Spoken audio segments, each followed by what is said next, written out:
Hello, dear friends. The Bible teaches that Jesus was fully man and fully God. Our finite human minds find this difficult to understand. Nevertheless, as we go on in our Christian walk, we accept it by faith as revealed truth. C.S. Lewis wrote that the man Jesus must have been either mad, bad, or God. We find him to be our God. But we also believe that when he was on the earth, he was fully man. He experienced human life in every aspect. Jesus shared our problems.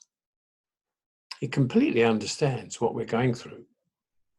He didn't experience lockdown, but he did go through a lonely period of self-isolation for 40 days in the wilderness, and that without any food. Jesus also experienced the death of a loved one, his stepfather, Joseph.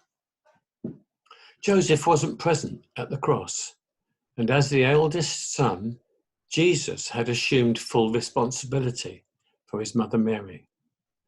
He passed this responsibility on to his trusted friend John, the beloved disciple. The night before he died, Jesus experienced betrayal by someone close to him. That evening in Gethsemane, praying in agony, his three best friends could not keep awake. Shortly afterwards, they all forsook him and fled. Peter even denied that he knew him. For some people at this time, the possibility of dying is very real.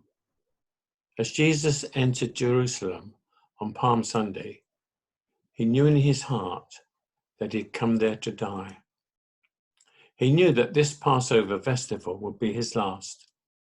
All the prophecies that he'd read about himself since childhood had shown him that.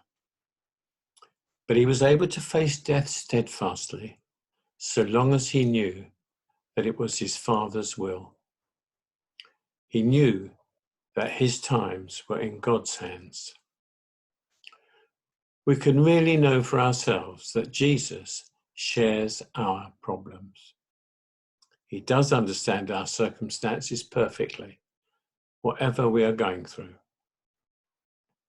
We also know that Jesus was a man of great compassion. He was moved by people's circumstances. It's even recorded that he wept openly on one occasion. So we can also know that Jesus shares our pain. He certainly did as he hung on the tree. We can know in our hearts that Jesus shares our problems and shares our pain.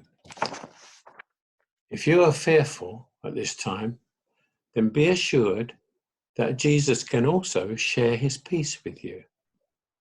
I remember that Jesus was at complete rest, asleep and at peace in the back of a small boat when the disciples were panicking at the raging storm on the Sea of Galilee. John, the beloved disciple, writes in chapter 14 of his Gospel that Jesus shared his peace. Peace I leave with you, my peace I give to you. And let not your hearts be troubled, neither let them be afraid. In the verse before, Jesus promises to send his disciples a comforter. But the comforter, which is the Holy Spirit, whom the Father will send in my name, he shall teach you all things and bring all things to your remembrance. Isaiah tells us that God will keep us in perfect peace if our mind is stayed on him. If we don't know this peace at the present time, then we need to ask God for it. You and I can really be sure of this. Not only does Jesus share our problems and share our pain, but he also is ready and willing to share his peace, whatever our circumstances. God bless you. And may the God of peace and hope and joy be with you. Amen.